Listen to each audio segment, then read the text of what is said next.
Well, welcome to Topeka Insiders, episode number 8. Today, I have the privilege of having Professor and Dean of Washburn Business School, David Sollars, here. Thank you. Thank you for having me here. Thank you so much for your time, David. Glad to be here today. So, long story short, we met a networking group a long time ago, and he was gracious enough to give me one of those Washburn pins. And he's a proud representative of Washburn University, one of the most prestigious universities around the region here, especially business school. So thank you for all your achievements. So let's dive right into it, Professor Sollars. So what brought you to Topeka? Well, you want the short story or the long story? I want to know the full story because you have been at Topeka and Dean of Business School for over 2 decades now. Okay. Well, my wife and I were living in Montgomery, Alabama. I was associate dean at Auburn University, Montgomery, and it was time for me to see about becoming a dean. I'd done that job for many years and thought it was time to move. My kids were getting ready to enter the 8th and 6th grade, and so if we were going to move, that was the time to do it before they got in high school and all those things, right? We'd lived in the South for about 16 years, 3 years in Tallahassee and 13 years in Montgomery, and kind of discovered we weren't going to be Southerners either. We're from Ohio, and that's kind of where we are. Anyway, Dr. Julie Mazachek, who we all know is now the president of Washburn University, had been dean of the business school. Oh. And she stepped down to go lead the Washburn University Foundation. So that opened the job at Washburn. So I had applied for different dean's jobs and interviewed a couple other places, and those things didn't work out. But I got the job. I got an interview with Washburn University, so they flew me out. We had some friends that had moved from Montgomery to Topeka a year prior. Oh, interesting. He worked for the ag department, the Gold family. And so I thought, well, if it works out, I'll go a day early and have dinner with Joel and Teresa. So that's how I got to Topeka. Basically, I applied for the job. I interviewed. They offered me the position, and we moved here about 20 years ago. As it turns out, the long part of the story is that, like I said, I had an 8th grade daughter and 6th grade daughter. The 6th grader met another 6th grade boy at Jay Scheidler, and his name was Garrett Mazachek, and that's Dr. Mazachek's son. And they became very close friends. They didn't date until they got to college at Washburn, and they now have been married on 6 or 7 years. Wow! And they live in Japan. He's an Air Force pilot, and they have 3 children. And so that's the long story. What an incredible story! That involves me coming to Topeka. And I thank Dr. Mazachek for wanting that other job all the time, because it did bring us to Topeka. So that's amazing. So you just never know about Topeka, because I found Topeka to be a very, very intriguing and fascinating place with the people like Professor Sollars. And we all have the privilege of enjoying different things, and with all the new things people from outside of Topeka to bring here. Quick question here, Professor Sollars. So what inspired you from an early age to motivate you to pursue a career in business field or business economics or academic field? Well, I'll be honest. If you ask my growing up friends and my high school friends, they're as surprised as anyone about what I kind of became, because I wasn't a real studious type. I was a fun guy. If there was a party, I probably helped start it. We had a lot of fun in high school. I had, a car and, girlfriend who I've been married to now for almost 38 years. Wow. But I wasn't the academic type. I was good at math. That was what I was good at. And I wanted to, I love music. I could never perform music. My brother is a professional drummer, actually. He's got all the musical talent in the world. I have zero musical talent. So, I went off to college thinking I'd have a good time. I went to Ohio University. It was one of the top party schools in the country. I did not know that. Wow. And that's what I really planned on doing. And when I got there, I realized something. I actually was pretty good at college. and I actually got pretty good at the academic part, which surprised me. I was going to be an electrical engineering major, design loud car radios. That was that's what interested me in high school, like, loud car radios. And that's what I thought I'd be. And I took an economics class my freshman year and liked it. I took another one, liked it, on and on and on. My wife, we got married 1985. She was a year behind me in school, so I needed like another thing to do for a year before I really went out into the world. And OU had a master's program in economics. I stuck around and got my master's degree. And during that time, some things in my hometown had changed, and I looked around at my professors and seemed like they had a pretty good life. And I really thought economics was pretty cool. And it is very cool. And I decided that maybe I would go and get my PhD. If I was ever going to do that, now was the time to do that, because starving graduate students are okay. It's when you're starving after you've been out a while and earn money and go back to being starving, it's a problem. And I knew, so we ended up going to Tallahassee. All Ohioans have to spend some part of their life in Florida.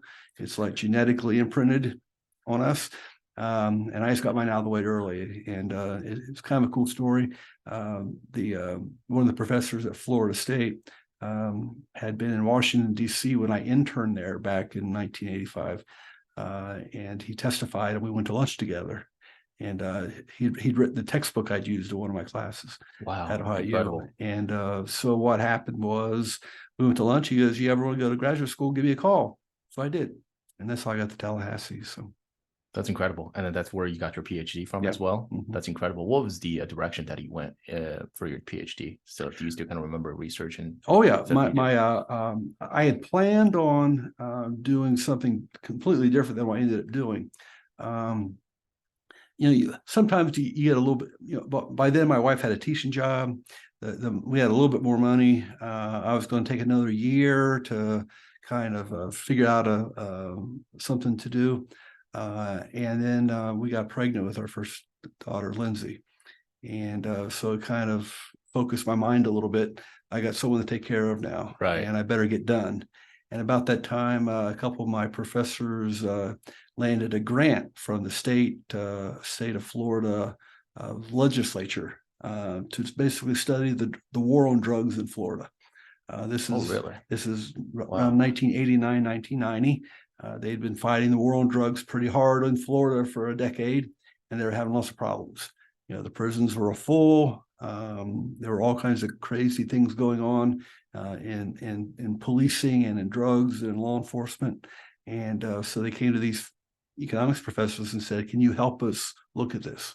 I see. And they said, "Sure." And my dissertation was looking at really just one small aspect of the war on drugs.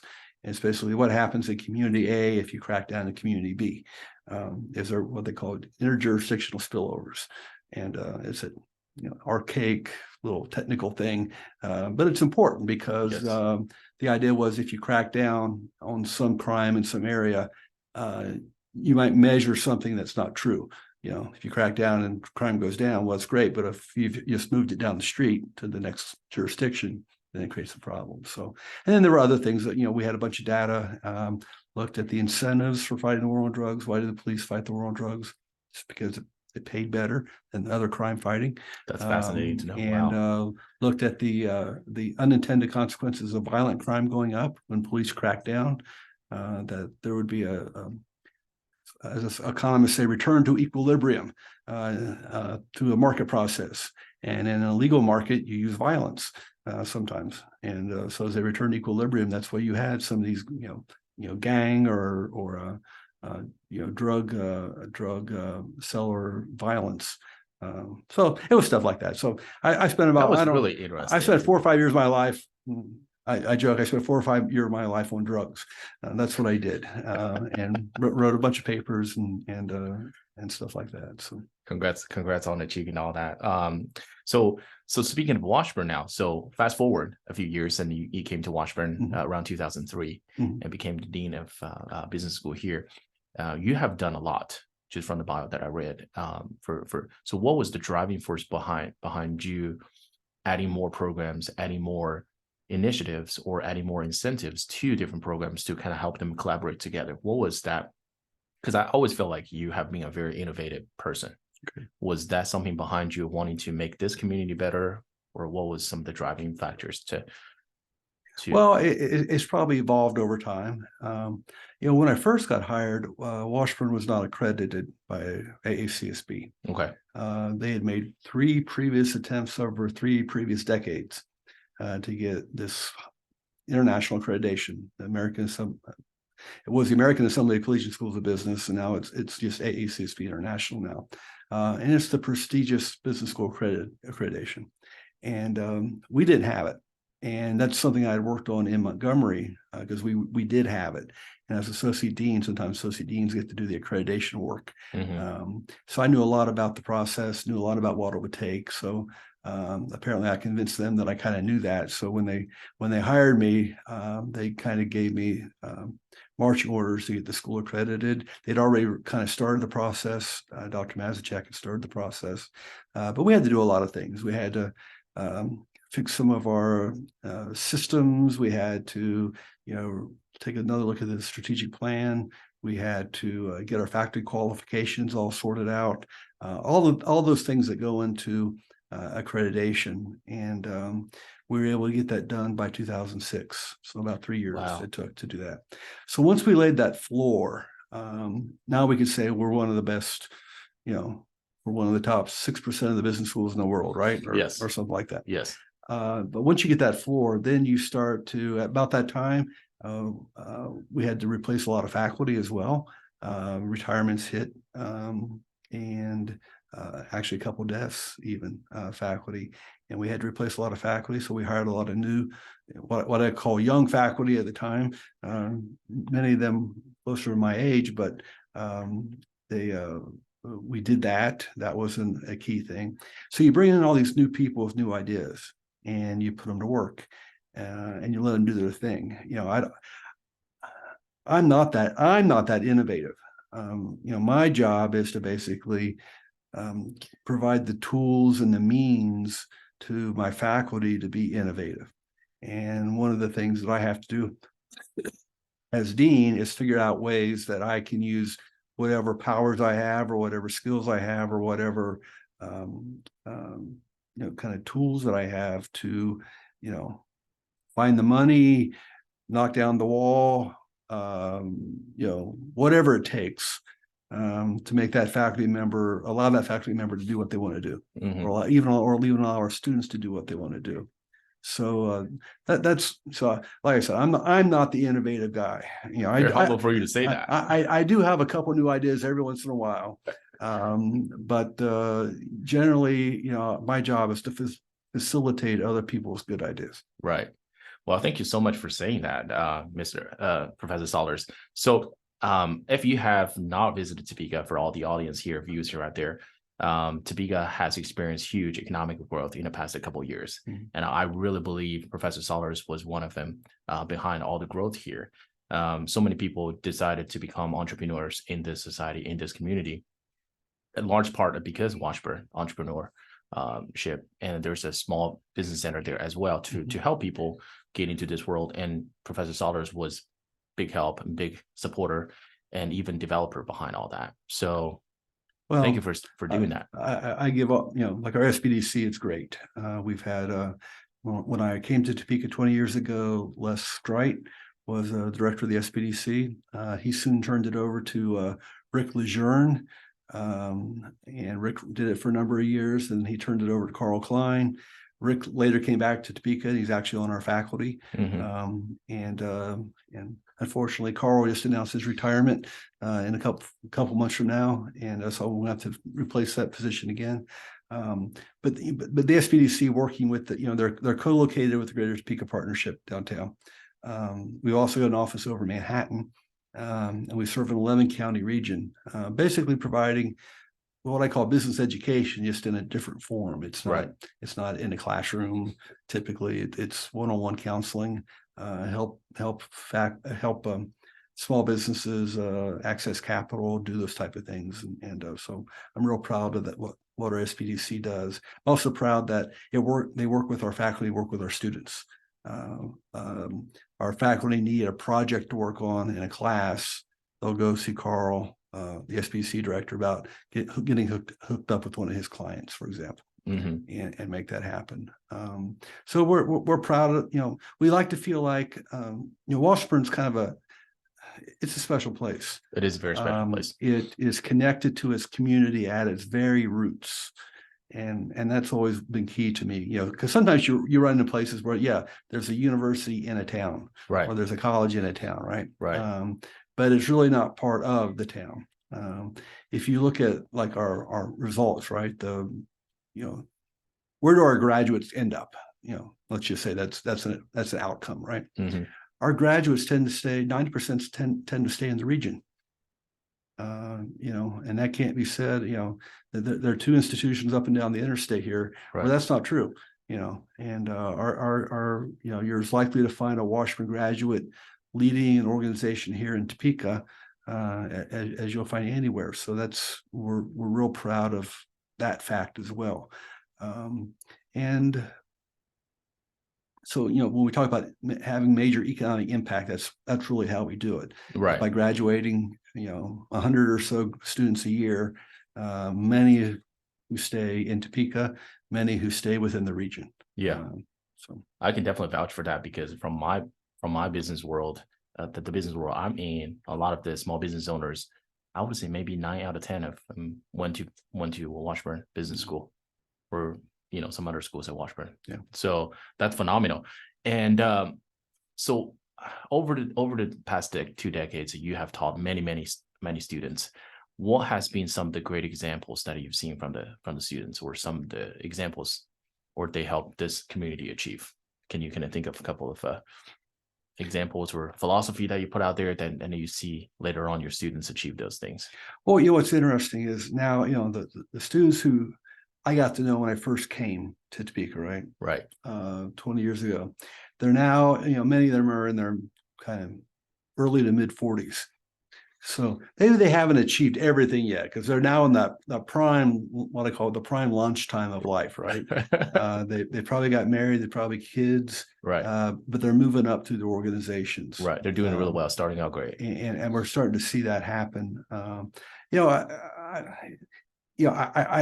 tend to look at it more, I see as a graduate who I knew as a student who is successful in their career. Maybe they haven't started something great yet, but they're successful in their career. He's not in our market. If I mention his name, a lot of people around here would know him, because he worked at a local TV station for a number of years, but he's the top salesperson over in Kansas City in the TV market. Wow. Just, a young man that I got to know on our campus, and then he was in Topeka for a number of years, and then he moved away for a while and came back and ended up in Kansas City, but he's doing great things there. And they predate me, but I look at something like Advisors, right. Excel. If you want a true kind of homegrown success story, what the three founders, two of which were business school graduates, and the other one was communications major, I think, right. at Washburn, took some marketing classes. What they've been able to accomplish is just incredible. That's more than incredible, I would say, right? For the local community, and for the entire country per se. But I look at something like Polo Custom Products, which people don't know a lot about here in Topeka, but it's huge. But it's huge. And Kent Lammers, who's the CEO, is Ichabod. But he wasn't of my student generation, but some of his subsequent hires have come through our programs. Right. So his controller is one of our graduates. His chief marketing person, Sean Frost, is one of our graduates. Wow. And that's incredible. So it's fun to see young people kind of go through. Number one, it's fun to see an 18-year-old become a 22-year-old. In 4 years, what they learn and what they pick up on, and what they're, how they become, they come in kind of meek and mild, and they go out ready to take the world, right? And then they go on in their career, and that's fun to watch. So that's incredible. So what has been some of the driving forces behind, I would say, for a student coming to Washburn Business School, especially, what would be some encouragement you can give them to kind of pursue this career in economics or business? okay. I always tell students that there are a lot of ways to succeed in life. Right. Hopefully you find something that you actually like doing. There are enough people in the world that don't like their job or don't like their career. They do it for the money. And I've always thought it's better if you found something you like doing and they paid you. But on the other hand, I don't know that I buy that whole thing. Well, find what you love and it'll catch up to you, right? Right. I would love to be a professional guitar player who fished all day. Right. But I might be able to fish all day, but no one's going to pay me to do that, and no one's going to pay to listen to me play guitar. So therefore, I can't necessarily always do what I would want to do. I do what I have to do. And this gig I've currently got or had for a number of years now is a pretty good gig, so I like it. That's good. But in general, it's I tell students that if you'll come to college, if you'll work at it.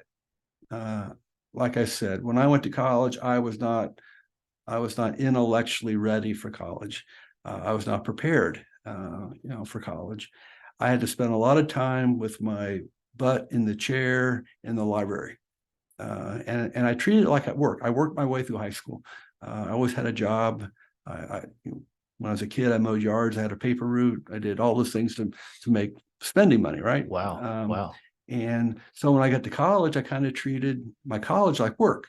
So I would take an 8 o'clock class intentionally and spend my afternoon in the library. And by 6 o'clock, I could knock off and do the fun things of college. But I always had, if you do that every day, 8 to 5, and a few hours on the weekend, you can do quite well in college. You can do quite well in anything. And that's how I treated it.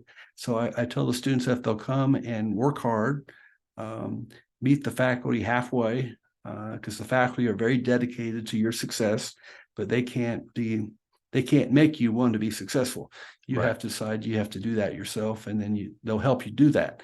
But if you don't have that drive in you to do it, they can't make that come out.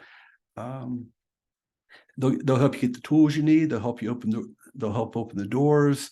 Our alumni and friends provide, Wednesday we're going to award $450,000 of scholarship money to our students, or something like that. And so we make a high quality business education very accessible to our students if they'll just kind of work at it. And if like I said, if they'll meet us halfway, we can accomplish a lot. So that's amazing. That's just one thing you said about the drive, and you got me really curious when you're saying that. Was that something was instilled inside of you naturally, or was that the commitment that you made with yourself, saying that, hey, look, this is something I can tackle it. I just need to work it this way, like college goes? Well, I think my parents were both teachers. Dad later got into the business world. Mom was a teacher.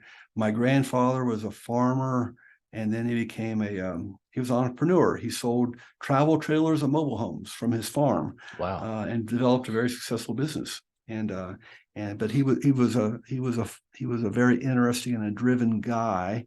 Kind of a bigger than life matriarch, but quiet. He taught me a lot about, you kind of keep at it and you keep plugging away and you can succeed anything, because he had, his business degree was a business certificate from the YMCA. He didn't get to go to college. He didn't get to do those things, right? He turned a 100-acre farm into success. And then he got into the travel trailer business and in the mobile home business and made that successful. That's awesome. And did a few other things in life. But so I think watching my parents, watching my grandfather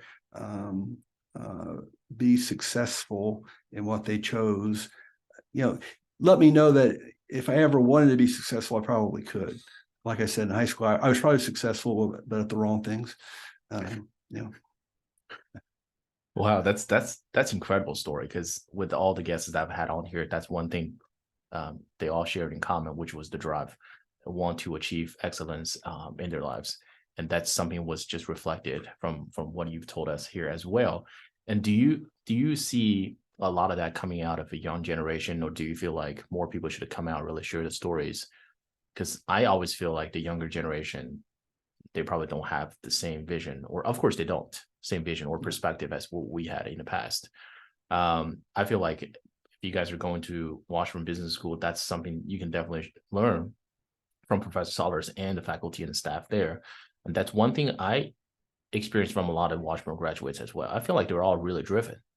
A lot of them, especially they went to business school. Mm-hmm. Is that something common you see from your students quite often?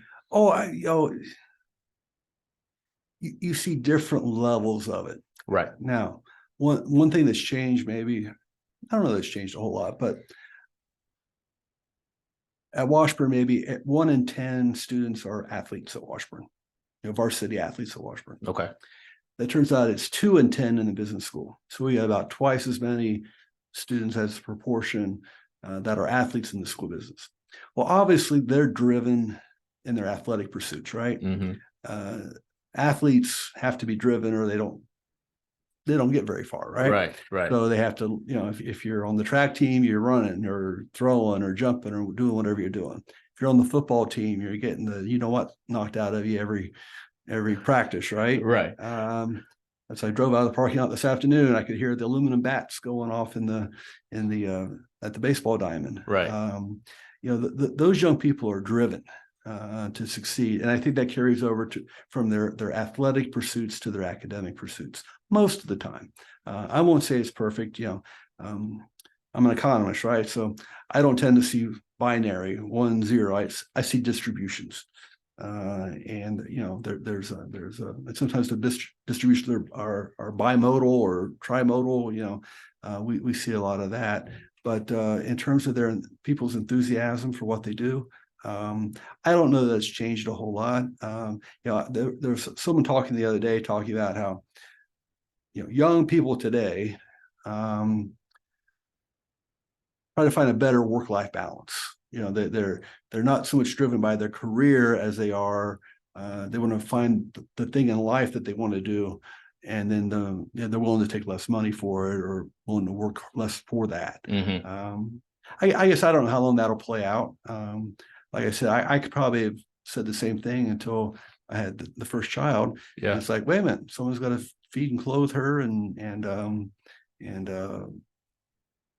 pay for her wedding, pay for her college someday. So the reality hits. Yeah, the reality hits that you're responsible for something beyond yourself. Or my spouse. When we got married, we kind of knew I'd be in school for a while, mm-hmm. And she was willing to help out. And then, but it's turned, and then later she went back to college. She got an education degree. She taught for 1 year, got pregnant, had the baby, didn't go back. 5 years later, she was back in nursing, or 6 years later, she was back in nursing school. Right. Getting a nursing degree. Now she's a nurse, so. That's incredible. So you got to work at what you want to achieve in life, and oftentimes reality would kind of reset your track. Where, hey, look, you actually got to go this direction to make sure everything happens, and then you can sidetrack a little bit to kind of. Well, you have to. President Farley used to always tell students coming in, first thing you got to do is go to class. Baby steps, right? Well, it's if you're not present, if you're not there, good things will not happen to you. No one's going to come find you and give you something good. Okay, you have to at least be there, be present, and then be involved. And that's how you get those extra things in life. That's been my experience. You join an organization. I've been able to be part of many, many different organizations, and I've taken good things away from all those interactions with all those people. We were talking earlier about SME. Yes. It's an organization that I've been part of almost 20 years now. Wow. 10 years ago, I was president or something, and still involved in that, even to this day.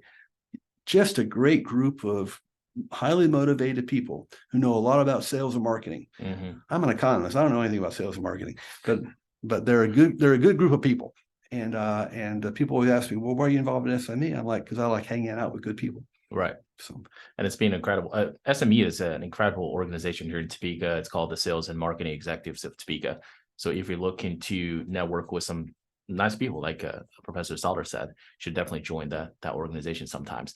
So among all those achievements you have been part of at Washburn, what are some of the most like proudest achievements that you can think of over the past couple of years? Because so many great things came out of that place. well, I think first of all, initially it was accreditation. Yeah, that's huge. That's a huge I step. mentioned that. Yeah. And we've been able to keep it all these years. So that's Oh, I didn't know you had to keep it. oh yeah, every 5 years we got to go through a review process. Oh boy. And one of my jobs now is I go out to other schools and review them. So that's fun because I've been probably done 24 different universities in the last 15 years. Oh, let me turn this off real quick. Go ahead. Sorry. And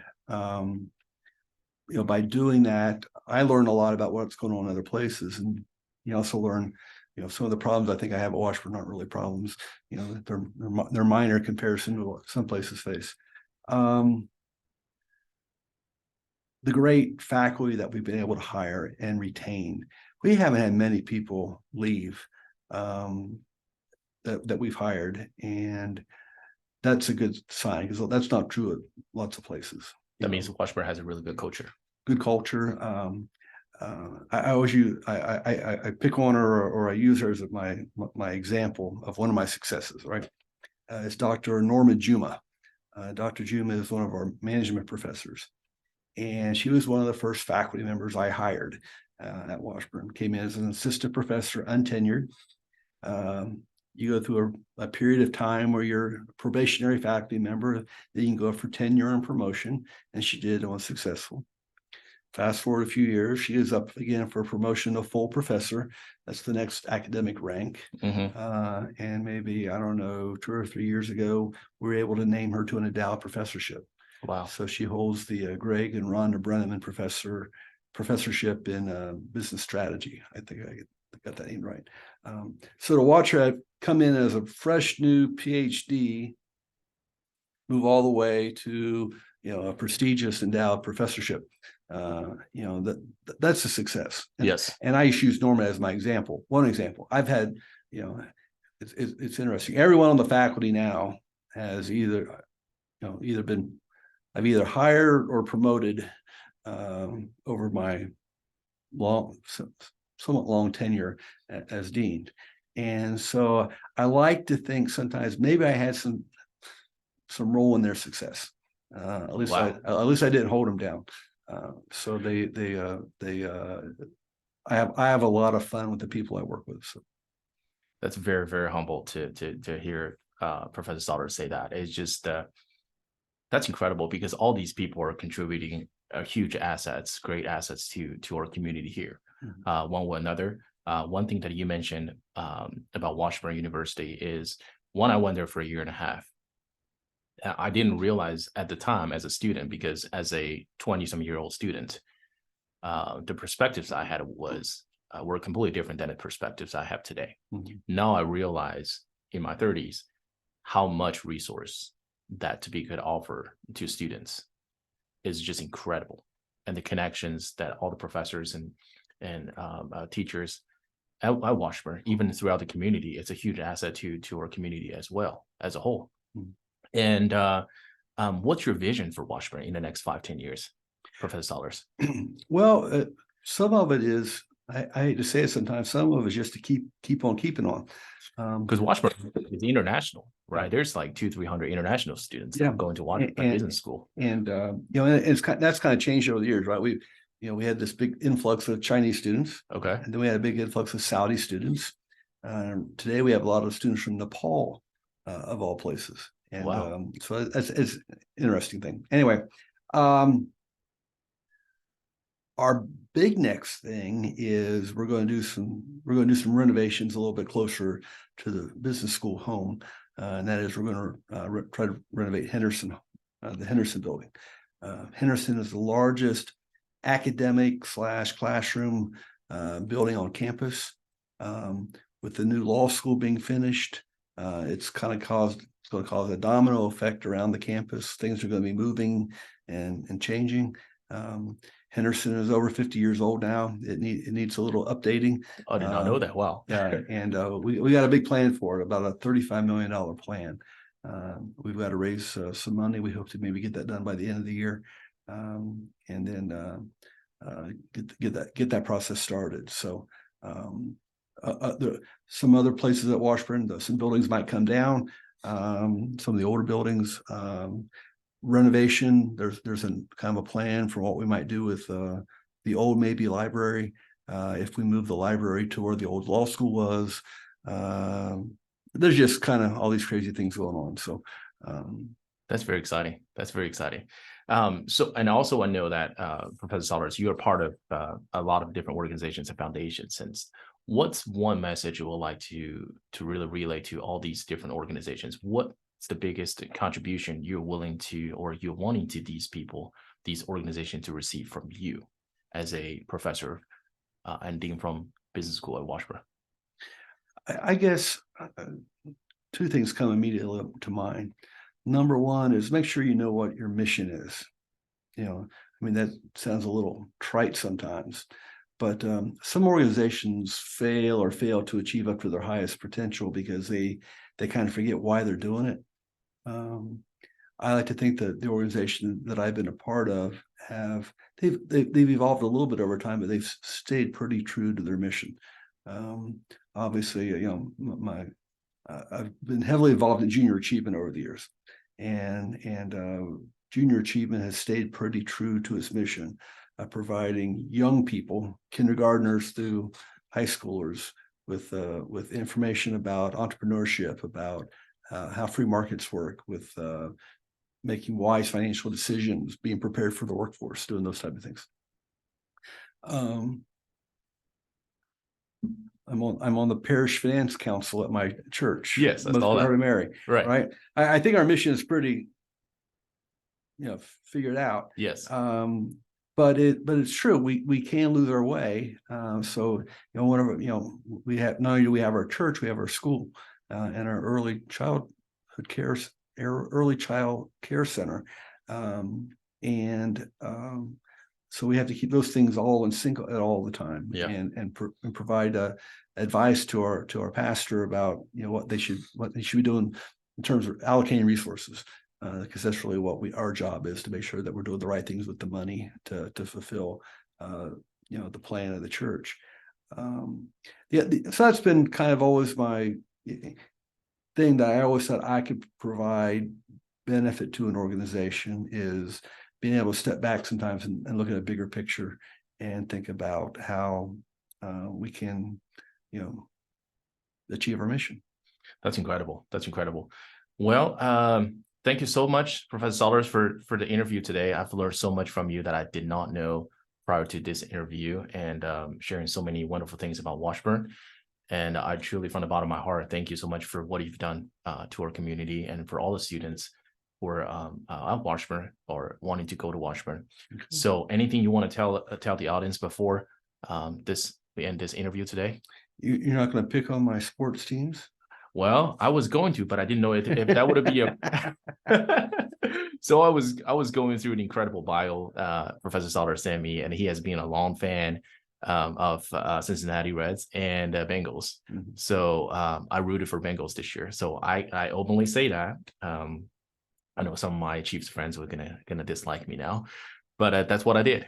Great sportsmanship, actually, coming from the Bengals this year. I don't know much about the Reds. Tell me about your story there. I mean, now you started it. Well, I grew up near Cincinnati, about 45 miles from Cincinnati, and of course, I grew up. I was born in the 60s, and I grew up, my formative years with two things happening. Number one, the Reds were one of the top teams in Major League Baseball, the Big Red Machine. They played in the World Series in 1970, 72. They won the World Series in 75 and 76. Oh, boy, really? And, they had, three Hall of Famers: Joe Morgan, Tony Perez, Johnny Bench. Pete Rose should be in the Hall of Fame. Oh, you say that, but he's not. But those were the teams that I grew up watching, and we thought the Reds would win every year. Right. Well, they won the World Series in 1990, but having come close since, and they're not going to have a very good team this year either. But and then of course the Bengals started in 1968, and they had their training camp in my hometown there in Wilmington, Ohio, and so we grew up watching the Bengals, and we had season tickets to the Bengals down Riverfront Stadium. And so I've always been a Bengals and Reds fan, and it's been hard to be both over the years. The last few years, it's been easier to be a Bengals fan, right? The first game last year that they played during the regular season, if you recall, the Bengals won that game.